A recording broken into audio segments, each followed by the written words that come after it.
Time now for a look at our viewer-submitted photos. Here's our Send It to 7 Pics of the Week.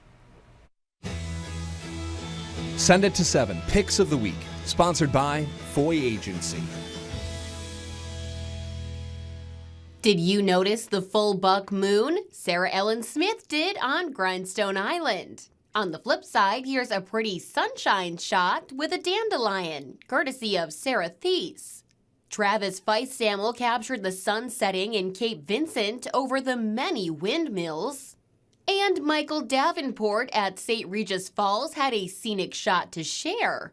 Steve Anderson in West Carthage shows us the beauty of the area post-rainfall. And Sharon Defoe saw a little American goldfinch resting in Richville. Peekaboo, Rachel Mulvana spotted a sneaky snacker in the corn.